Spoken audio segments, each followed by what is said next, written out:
একটা পরিষ্কার পরিচ্ছন্ন পরিপাটি সাজানো গোছানো সংসার কিন্তু সবারই ভালো লাগে, কিন্তু তার পেছনে থাকে একটা বাড়ির বউর অক্লান্ত পরিশ্রম আর ভালোবাসা। সো হ্যালো এভরিওয়ান, আসসালামু আলাইকুম।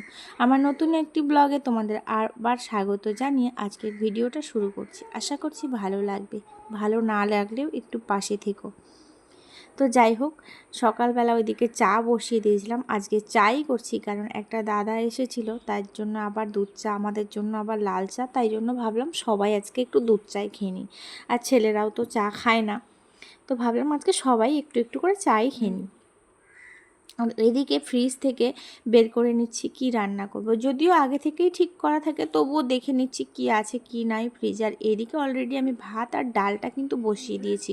আমি এরকমই করে থাকি, ভাত আর ডালটা আগে থেকে বসিয়ে দিই। আমি ভাত আর ডালটা আগে থেকেই বসিয়ে দিই, কারণ ওইদিকে কাজ হতে হতে ভাত আর ডালটা তো হয়ে যাবে। আর এদিকে দেখো মোটামুটি আমার রান্না বান্না কমপ্লিট হয়ে গেছে। আর এরপরে নিয়ে এসেছি বড় আবার ছোটো মাছ। এদিকে সিঙ্কে দেখো কত বাসনপত্র জমে পড়েছে। তো তার আগে দেখি কি কি রান্না করেছি আর ছোট ছেলেকে খাইয়ে নিই, তারপরে বাকি কাজকর্মগুলো হবে। রান্না করেছি এদিকে ভাত আর শসা লেবু তো থাকবেই, তার সাথে রয়েছে মুসুরির ডাল একটু মানে ঘন করে, আর বেশি করে টমেটো দিয়েছি। আর ঘন ডালটাই আমার বাড়িতে সবাই পছন্দ করে, মানে আমার ছেলেরা, আমার বর। পাতলা ডালটা ওরা খুব একটা খেতে চায় না। তো আর এই যে তার সাথে করেছি ভেন্ডি ভাজা, লাল শাক, করলা একটু মুচমুচে করে ভাজা করেছি। ডালের সাথে এই করলা ভাজাটাই আমার ভীষণ ভালো লাগে। আর তার সঙ্গে করেছি আলু ভাজা, ওল সেদ্ধ, আলু সেদ্ধটা ছোট ছেলের জন্য। আর বড় ছেলে তো কিছুই খায় না, শুধু ওই আলু ভাজা আর ডাল দিয়ে খাবে। ছোট ছেলে মোটামুটি সমস্ত রকম সবজিই খায়। তারপরে ঘরে এসে তো মাথাটা পুরো আমার ঘুরে গেল। কেউ কি বলবে, কারো একটুও মনে হবে দেখে যে সকালবেলা ঝাড় দিয়েছি বা বিছানাটা গোছানো হয়েছে? কারো একটুর জন্য মনে হবে বিছানাটার কি অবস্থা করেছে দেখো। এখন ওকে ঘুমাতে নিয়ে যাব, দেখি এসে বিছানাটার কি অবস্থা।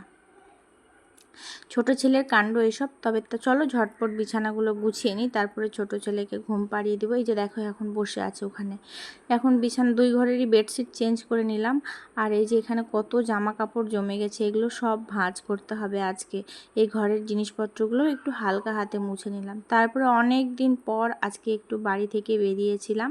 ছোট ছেলেকে নিয়ে গেছিলাম পার্কে। ও তো অনেক দিন বাড়ি থেকে বেরোয় না, ওই যে ওর কপাল কেটে গেছিলো, তারপর থেকে সেরকমভাবে ওকে বের করানোই হয়নি। ওরও ভালো লাগছে না, তাই বড় ছেলেকে আজকে যোগা ক্লাসে দিয়ে আমরা ছোট ছেলেকে নিয়ে গেছিলাম।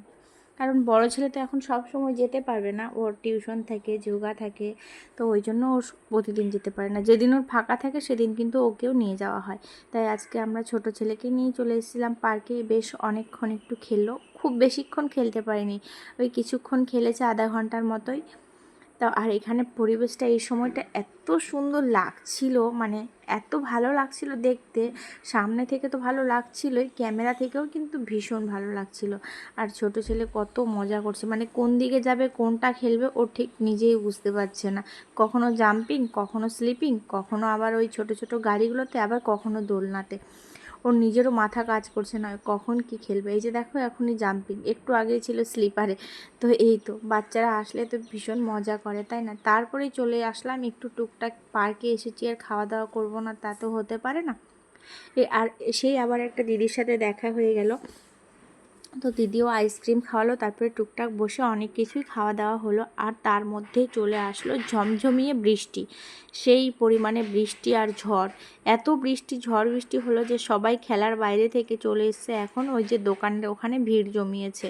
তারপরে বাড়ি চলে আসলাম রাতের খাওয়া দাওয়া কমপ্লিট করে। এবার জামা কাপড়গুলো গুছিয়ে সুন্দর করে বিছানাটাও গুছিয়ে নিলাম, যেন চোখেরও শান্তি আর ঘুমটাও ভীষণ ভালো হবে, তাই না? আমার মতো তোমাদের কার কার মনে হয় যে সাজানো গোছানো থাকলে, টিপটপ থাকলে ঘুমিয়েও শান্তি, ঘর বাড়ি রান্নাঘর? আমার কিন্তু খুব ভালো লাগে, আর এটা বলতে পারো এটা আমার একটা মেনিয়া।